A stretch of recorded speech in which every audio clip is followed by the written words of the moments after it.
All right, good evening, class. My presentation is over ACL injuries and how one may prevent them. The reason why I chose this topic was because I myself have dealt with chronic knee pain due to injury that I suffered a couple years ago playing soccer.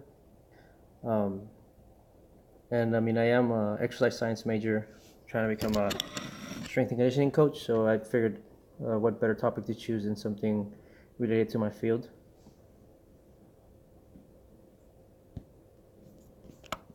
So the first part is understanding the knee anatomy. The knee is composed of four ligaments, which is the MCL, the ACL, PCL, and LCL. They are responsible for connecting the upper leg, which is the femur, to the lower leg, which is the tibia. The knee is considered a hinge joint, which means range of motion is very limited. So these ligaments serve as the primary movers between both legs. The ACL ligament precisely prevents movement forward and backwards from the femur and the shin bone. And then this one is located here in the ACL is the middle part, which is inside the kneecap. And as you can see, it connects the upper and the lower bones.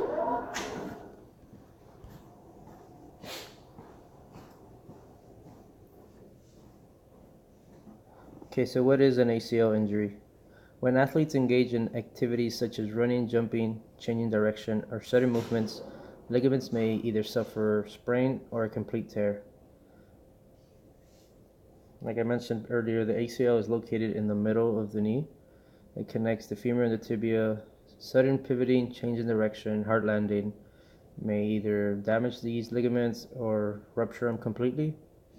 The three levels of the injury are grade 1, grade 2, and grade 3 sprains. See, grade 1 damage to the ligament is minor, may cause some swelling. There's no surgery required for these type of injuries.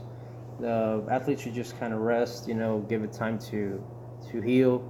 The swelling might be minor, some ice, a couple of days off the gym or your normal routine should help. Grade 2 sprain, there's a partial tear in the ligaments, moderate swelling. You might experience a term that is called buckling of the knee, where you lose control, sort of like your knee gives in under you. This damage, further damage, sorry, may occur if continued use on the knee. If you continue playing, or if you think it's nothing major, you might end up damaging it even more. Which this one leads us to grade 3, complete tear, and there's a lot of pain, a lot of swelling. Athlete can't control movement. They can't apply pressure to the knee, depending on which um, ligament they damage. Surgery is definitely needed for this because there's complete torn. Um, Usually the rehab process is about 6 to 9 months, depending on, of course, the age, um, the individual itself. Sometimes it heals quickly. Sometimes it takes a little longer. Gender differences between male and female, both suffer ACL injuries. It's a common thing in sports. If you're jumping, you're running, you're changing direction, which is in pretty much every sport. You're exposing yourself to such injuries. According to the American Journal of Sports Medicine, these injuries are more common in women. Uh, Total injuries account for women account for about 60% of total injuries to the knee area, whereas males only suffer about 42% of their total sports-related injuries to the knee area. This means that the article talked about various other injuries, whether shoulder, head injuries such as a concussion or any other type, but the knee are more prevalent in women, and something that I found kind of interesting, given the fact that women are a bit more flexible, they tend to be a little bit less muscular than men, so they have less body weight to carry around for the majority. Okay, so now we're going to talk about how one may prevent this injury.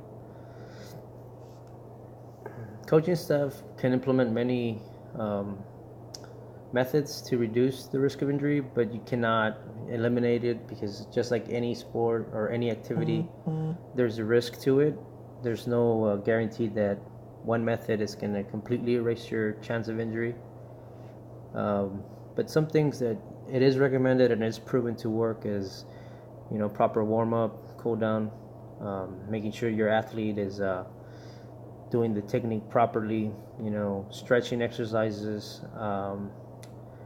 giving them enough rest in between sets, in between workouts, so that their body heals and they're able to continue working out without any pain or injury. That's one of the things that you should focus on as a coach or as a person that you want to work out. You gotta know your body, listen to your body. The main focus as coaches should be the longevity of your athlete, and by this I mean, it doesn't matter if they're not the best athlete all the time, but as long as they can continue their career without injury, that is a method or a recipe for success, I should say. There's cases where top athletes. I don't know if any of you are familiar with Derrick Rose. I mean, outstanding basketball player, but knee injuries cut his career short. He's went almost a whole 2 years without playing any basketball because of knee injuries. And I mean, they are hard to deal with. I should know that. Types of movements that help reduce. By movements, we're talking about certain stretching exercises, looking for areas where around the knee, like your quads, your hamstring muscles, your ankle muscles that support the knee itself, alleviate some of the pressure on your knee joint. So doing exercises such as hip bridges, balanced floor grids, stability exercises on one leg can help increase those stabilizer muscles, and therefore prevent or at least reduce the amount of injury that one may suffer. The video here, if you guys click on it, will show you some of the examples that the coaches can implement to their athletes. And I myself have done these, and they do challenge your core, your legs, your hips, your ankles, and it helps you improve your balance and stability throughout the range of motion. And then let's talk about importance of sports specificity. This means that when you're a coach or when you're training, you got to keep in mind what are you gonna perform. What are you gonna do? You're gonna do squats, are you gonna run, are you gonna jump? So therefore you have to tailor your exercises around what you're gonna be able to do on the playing field. Imitating movements that are common, sports such as basketball, soccer, football.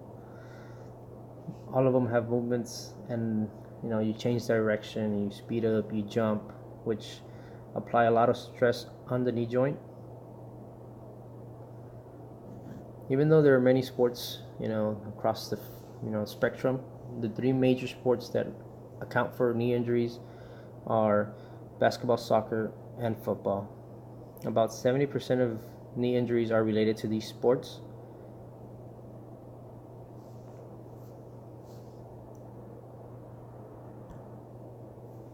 Here, typical movements of each sport. Each link has a little video of the movements in each sport. Like in soccer, the picture, you have people jumping and then running around. Basketball, let's see, there's pivoting, there's dribbling around other people. You're jumping for a rebound. And there's many things that there's many ways you can injure yourself because of the change in direction, the jumping, And then football, of course, it's a contact sport. You're changing direction if you're running back, or you're getting tackled if you're the quarterback, wide receiver. You're jumping for a ball. So all those movements, put your knee in a predisposition of having an injury. Okay, overall, I just let you guys know, overall knee injuries are common. You gotta live with them. There's nothing you can do to eliminate them completely. They're just kind of there's things that you could do to reduce the risk. Kind of put your athlete in a position where they're going to be healthy most of their careers, which is the important thing. Coaches have to know the athlete. You got to know when to push them. You got to know what type of exercises they're better at. Try to make them a complete athlete, not just focus on upper body strength or lower body strength. It's the body is a one, so you got to treat it as a whole. Exercise it properly, techniques, exercises. Um,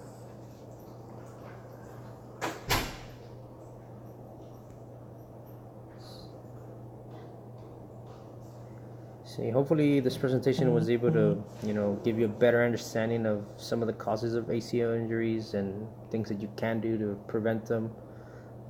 Whether a recreational athlete, you're a serious lifter, or you play intramural sports, whatever the case may be, you always gotta keep your health and conscious of that's your goal. Try to be as healthy as possible.